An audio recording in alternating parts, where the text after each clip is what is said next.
High বন্ধুরা, আসসালামু আলাইকুম। কেমন আছেন আপনারা সবাই? আশা করি ভালো আছেন, সুস্থ আছেন। আমিও আপনাদের দোয়ায় আল্লাহর রহমতে ভালো আছি, সুস্থ আছি।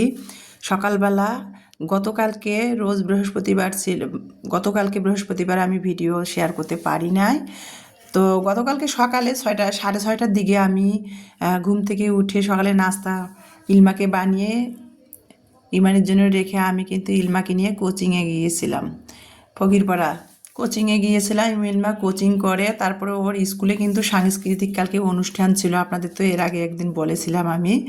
তো সাংস্কৃতিক অনুষ্ঠান ছিল, ইলমা বলেছিল যে 10টা থেকে ওদের স্কুলে আর কি সাংস্কৃতিক অনুষ্ঠান। পরে ইলমা স্কুলে এসে জানতে পারলো যে 12টা থেকে আর কি অনুষ্ঠান। তো 12টার দিকে অনুষ্ঠান ওদের স্কুলে, সে ইলমা সে অনুষ্ঠানে অংশগ্রহণ করতে পারে নাই। কারণ এই জন্যে পারে নাই, আমি হঠাৎ করে, আমার ভাই ঢাকায় থাকে ফ্যামিলি নিয়ে, বিজনেস করে যেহেতু, আমার ভাই হঠাৎ করে বাড়িতে আসছে পারিবারিক কাজে আর কি। তো বাড়িতে আসছে, আমার ভাই হঠাৎ করে ফোন করেছিল, আমার ছোট ভাই, যে বাড়িতে যেতে বলতেছিল, সব ভাই বোনকে একসাথে ডাকছে, সবাই সাথে দেখা করবে। আর বন্ধুরা, আমার ভয়েসটা অনেক নষ্ট হয়ে গেছে। বাড়িতে ভাই বোন সবাই 4 ভাই বোন একখানে হয়েছিলাম, হই হুল্লা করছি, অনেক আনন্দ হাসাহাসি করছি। গলাটার আমার ভেঙে গেছে, আমার ভয়েস শুনলে বুঝতে পারবেন। তো যাই হোক, আমি কিন্তু সকালে, গতকাল বৃহস্পতিবারে সকালে আমি এটা আমার বাসায় আর কি, সকালে আর কি আমি পরশু দিনে যে আলুঘাটি মাছের মাথা দিয়ে করেছিলাম, সেটা তো আপনাদের সাথে ভিডিওতে শেয়ার করে দিয়েছি। তো আলুঘাটির একটু তরকারি ছিল, আলুঘাটি ছিল, সেটা গরম করে নিয়েছি আর ডিম আমলেট করে নিয়েছি, নিয়ে সকালের নাস্তাটা খাচ্ছি। খেয়ে দিয়ে চা খেয়ে আমরা 3 মামে রেডি হয়ে মেল গাড়ি ধরে, রংপুরের মেল গাড়ি ধরে আমরা সৈয়দপুরে চলে গেলাম। যে সৈয়দপুরের বাস টার্মিনালে নেমে অটো করে আমি যাচ্ছি আমার মায়ের বাড়িতে। তো যাই হোক, A to Z ভিডিও আপনাদের সাথে শেয়ার করলে তো ভিডিও অনেক লং হয়ে যাবে, তারপরে এই ভিডিওটা আমার অনেকটা লং হয়েছে। তো প্লিজ বন্ধুরা, একটু ধৈর্য ধরে আমার ভিডিওটা দেখবেন। ফুল ভিডিও দেখে যদি ভালো লাগে তো প্লিজ একটা লাইক দিয়ে সাবস্ক্রাইব করে আমার পাশে থাকবেন। তো যেটা বলতেছিলাম, তো দিনাজপুর থেকে সৈয়দপুরে মেল গাড়িগুলো ধরে মায়ের বাড়িতে চলে আসলাম। এসে বাস টার্মিনালে নেমে অটো করে মায়ের বাড়িতে যাচ্ছি, মানে আমার বাবার বাড়িতে। আমার ভাই আসছে, ভাই বোন সবাই 4 ভাই বোন একখানে হব, দেখা করব, আমাদের পারিবারিক কিছু পার্সোনাল কথা আছে, সেজন্য আর কি হঠাৎ করে আর কি মায়ের বাড়িতে যাওয়া। তো এই যে মায়ের বাড়ির গ্রামে অটো করে যাচ্ছিলাম, আর ক্যামেরা বন্দি করে একটুখানি আর কি ভিডিও করে গ্রামের দৃশ্যগুলা ক্যামেরা বন্দি করে নিয়ে আপনাদের সাথে শেয়ার করার চেষ্টা করেছি। তো যেটা বলতেছিলাম, আসলে গ্রামের দৃশ্যগুলো অনেক ভালো লাগে। আর বাবার বাড়ি তো যাওয়াই হয় না, ওই যে আমার 2 মেয়ের পড়ালেখার কারণে বাবার বাড়িতে যাওয়াই হয় না। যদি ছোটো মেয়ের যদি স্কুল বন্ধ থাকে, বড় মেয়ের কলেজ বন্ধ থাকে না, বড় মেয়ের প্রাইভেট কোচিং বন্ধ থাকে না। ছোটো মেয়ের সুযোগ সুবিধা যদিও থাকে, বড় মেয়ের জন্য যেতে পারি না। বড় মেয়ের যখন স্কুল কলেজ বন্ধ থাকে, প্রাইভেট কোচিং বন্ধ থাকে, ছোটো মেয়ের জন্য যাইতে পারি না। তো এই হয়েছে আমার অবস্থা। 2 সন্তানের জন্য, পড়ালেখার জন্য আমি বাবার বাড়িতে মন চাইলেও যেতে পারি না। দিনাজপুর থেকে সৈয়দপুর কিন্তু বেশি দূরের পথ না, তারপরেও কিন্তু যেতে পারি না। মেয়েদের 2 মেয়ের স্কুল কলেজ প্রাইভেট কোচিং থাকে, যার ফলে যাওয়া হয় না। তো হঠাৎ করে ভাই ঢাকা থেকে এসেছে, ফোন করেছে, এমার্জেন্সি যেতে বলেছিল, সেই জন্য যাচ্ছি।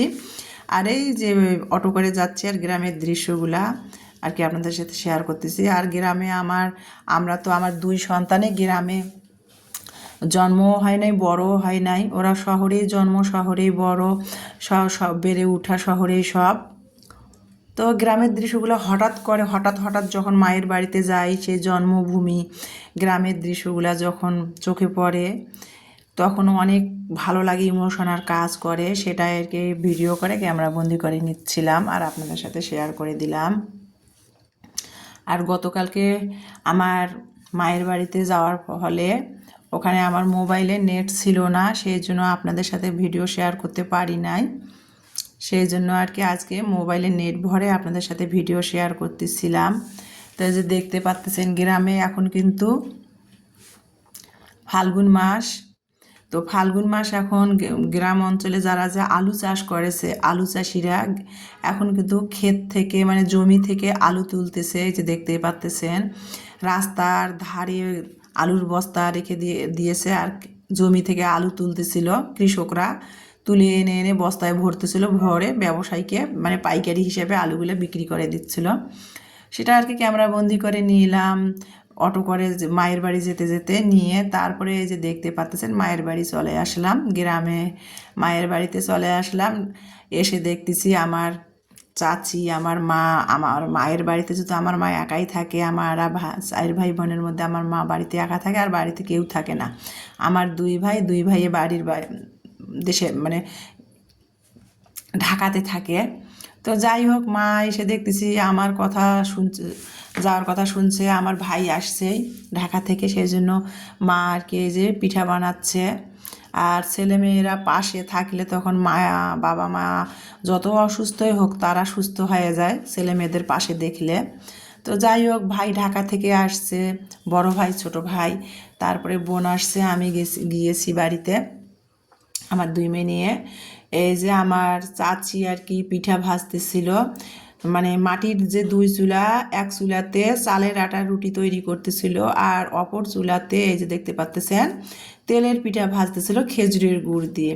তো সেগুলো আপনাদের সাথে A to Z শেয়ার করতে এজন্যই পারি নাই, যা দেখি মা আমার চাচি আর কি পিঠার সব বেটার তৈরি করে ফেলছে, সব কিছু তৈরি করে ভাজতেছিল। তো সেটাই আর কি ভালো লাগাটা, মাটির চুলাতে পিঠা বানাচ্ছে, এক চুলাতে চালের আটার রুটি তৈরি হচ্ছে আর এক চুলাতে তেলের মানে খেজুরের গুড় দিয়ে তেলের পিঠা ভাজতেছিল। তো সেটাই আর কি আপনাদের সাথে শেয়ার করে দিলাম। আর সে তেলের পিঠা আমরা আমাদের উত্তরবঙ্গে আঞ্চলিক ভাষা তেলের পিঠা বলি, এই পিঠাটাকে আপনারা কী নামে চেনেন সেটা তো আমি জানি না। অনেকে পাকন পিঠা বলে, অনেকে ফুয়া পিঠা বলে, অনেকে আমরা আবার উত্তরবঙ্গে তেলের পিঠা বলি। তো যাই হোক তেলের পিঠাটা বানা হয়েছে। তো আমার দুই মেয়েকে মা গরম গরম চুলার পারে আর কি বসছে, ওরা চেয়ারের মধ্যে মা এনে দিল, ইমানি খাচ্ছে, ইলমা খাচ্ছে বসে বসে। তো সেটাই ক্যামেরা বন্দি করে আপনাদের সাথে একটু শেয়ার করার চেষ্টা করেছি। গ্রামের দৃশ্যগুলো হঠাৎ করে গেলে কিন্তু অনেকটা ইমোশনাল কাজ করে আর ভালো লাগে, কিন্তু যেখানে আমার জন্মস্থান জন্মভূমি বেড়ে ওঠা ছোট থেকে, সেটাও ইমোশনাল কাজ করবে না, ভালো লাগবে না। তো সেটাই একটু আমি আপনাদের ক্যামেরাবন্দি করে নিয়ে শেয়ার করার চেষ্টা করেছি। তো তেলের পিঠাগুলো ভাজা হয়েছে, আমার দুই মেয়েকে নাস্তা খেতে দিল তেলের পিঠা।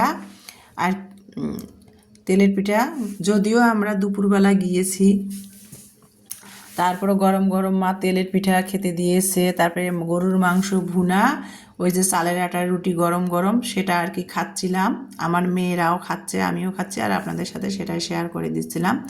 গরুর মাংস ভুনা, চালের আটার রুটি, তেলের পিঠা, আর এখানে আর কি পোলাও রান্না করেছে, অনেকে খেয়েছে বাটির মধ্যে। তো সেটাই কিছু কিছু ছিল, মানে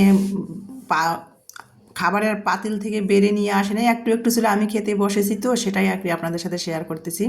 তেলের পিঠা, চালের আটা রুটি, গরুর মাংস ভুনা, নদীর যে ছোট মাছ, এখন তো নদী নালা নদী নালাতে পানি নেই, শুকে গেছে। তো যে গ্রামে যে নদী নালা শুকে গেলে যে গ্রামের যে ছোট ছোট মাছ পাওয়া যায় নদী নালাতে, সেই মাছগুলো বেগুন দিয়ে চচ্চড়ি করেছে।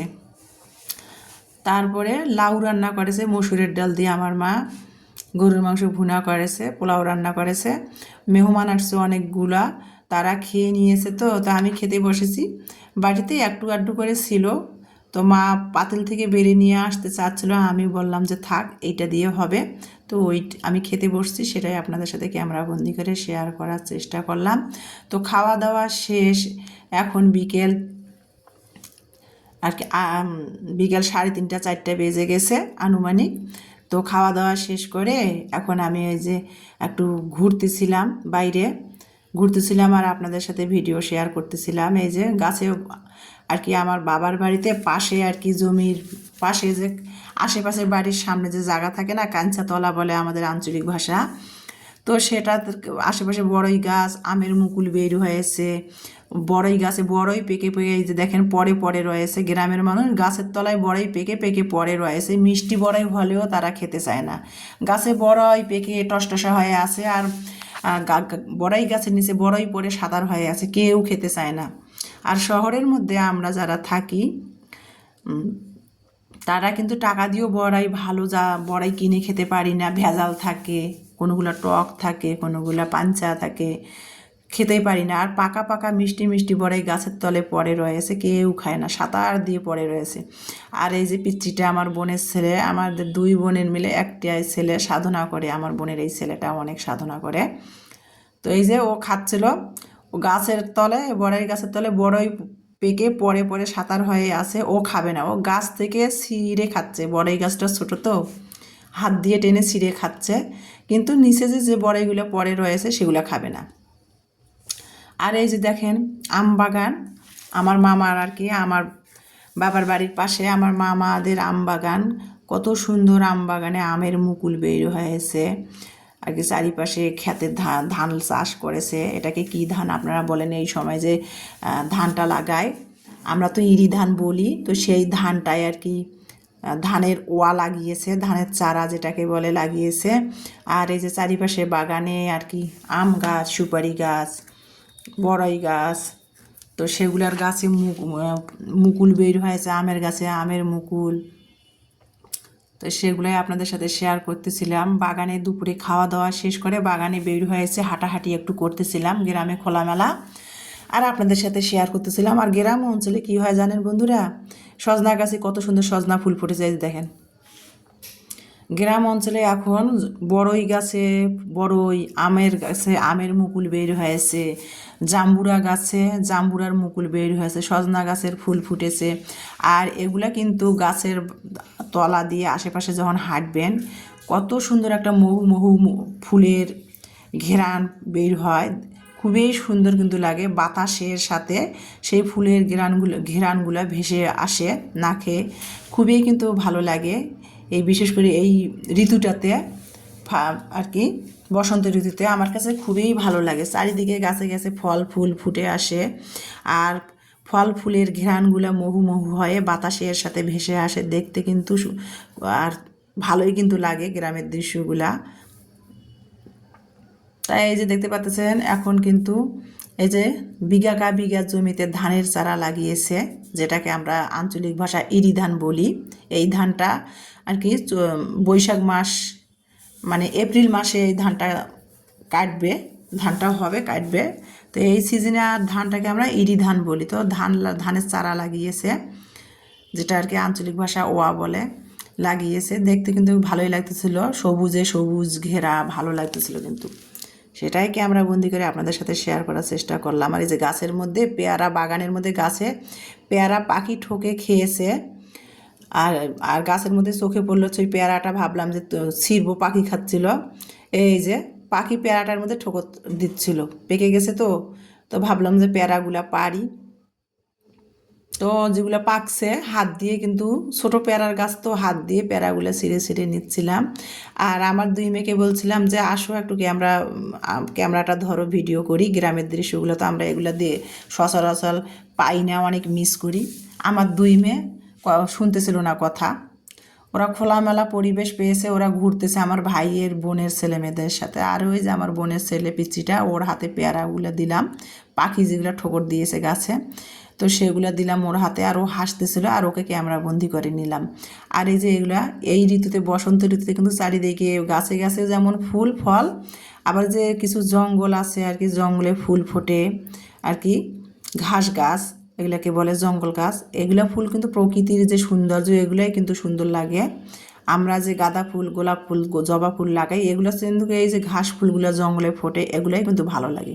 আর বসন্ত ঋতুতে চারিদিকে তো ফল ফুল, ফুলের মুকুল, দেখতে তো অসাধারণ একটা ঋতু, অসাধারণ লাগে। আর এই যে আমার বাবার বাড়িতে কত বড় একটা তাল গাছ, এই গাছের তালটা খুবই মিষ্টি, খুবই মিষ্টি। সিজন আসলে তো মা তাল ঘষে তালের রস তৈরি করে দিয়ে দেয় আমাকে। আর এই যে আর কি বাড়ির পাশে আর কি মেশিন মোটর বসাইছে, জমিতে পানি দেয়। আর এই যে বাড়ির পাশেই আর কি কবিতরের ঘর, কথায় আছে না, গলা ভরা ধান, গোয়াল ভরা গরু, পুকুর ভরা মাছ, গ্রামের যে দৃশ্য সেটাই আর কি আমার বাবার বাড়িতে আশেপাশে ঘুরতে ভালো লাগতেছিল। তো সেটাই আমি খাওয়া দাওয়া দুপুরে শেষ করে বাইরের দৃশ্যগুলো ভালো লাগতেছিল, ঘুরতেছিলাম আর আমি আপনাদের সাথে শেয়ার করতেছিলাম। দেখেন গ্রামের মুরগি আহার করতেছে, তাদেরকে কিন্তু কোনো খাবার দিতে হয় না আলাদা করে। চারিদিকে ধান চাল কত কিছু পরে থাকে, সেগুলো মুরগিরা খুঁটে মুটে খায়। গ্রামের যে দেশি মুরগিগুলা গাছের তলায় ছাগল গরু বেঁধে রেখেছে, যেহেতু বিকালের দিকে আর কি গরু ছাগল বেঁধে রেখেছে, সন্ধ্যা হলে তো গোয়ালে ভরবে গরু ছাগল ঢুকাবে। আর এই যে ধান, শীতের যে ধানটা আমন ধানটা হয়েছিল সেগুলো তো শুকনা সিদ্ধ করে নিচ্ছে। ধান আর কি আলাদা টিনের ঘর করে ধানের যে খড়গুলো আছে না সেগুলো আর কি বেঁধে বেঁধে আলাদা করে ঘরের মধ্যে রেখেছে। বৃষ্টি হলে যে পানি পড়লে পচে যায়, সেই জন্য টিন দিয়ে আলাদা ঘর করে সেই ধানের খড়গুলা রেখে দিয়েছে আটি বেঁধে বেঁধে। আর এখন যেহেতু বসন্ত ঋতু, সিম গাছ এখন মানে একটু করে রোদ হচ্ছে, সিম গাছ এখন মরে যাচ্ছে, লাউ গাছ সিম গাছ। তারপরে গ্রামের দৃশ্যগুলো বাঁশ কেটে কেটে রেখে দিয়েছে আর কি, বেড়া দিবে চারিদিকে ঘিরবে। তো তো সেগুলো গ্রামের দৃশ্যগুলো আমার কাছে খুবই ভালো লাগতেছিল। আর এই যে দেখেন শিমুল ফুল, বসন্ত ঋতু কার না ভালো লাগে, কার কার বসন্ত ঋতু ভালো লাগে কমেন্টে জানাবেন তো প্লিজ। বসন্ত ঋতু তো আমার কাছে খুবই ভালো লাগে। এই যে দেখেন চারিদিকে ফুল ফলে ভরা প্রকৃতির দৃশ্য, প্রকৃতিকে সাজিয়ে রেখেছে ফুলে ফলে বসন্ত ঋতু। আর এই যে কবিতর, গ্রামে এভাবেই কবিতর, বাইরে কবিতরের খোপ থাকে, কেউ কবিতর ধরে না, চুরি হয় না। তো বাইরের দৃশ্যগুলো সেটাই আপনাদের সাথে ভিডিও করে নিচ্ছিলাম আর কি, ভিডিও করে আপনাদের সাথে শেয়ার করার চেষ্টা করতেছিলাম। চারিদিকে গাছে ফুল ফল পাতা পরে পরে সব গাছ একবারে ঝরে যাচ্ছে। আর এই যে দেখেন বারান্দায় আমার ভাই কবিতর টিয়া পাখি লাগিয়েছে। আমার ভাইয়ের মেয়েরা অনেক শখ কবিতর লাগিয়েছে।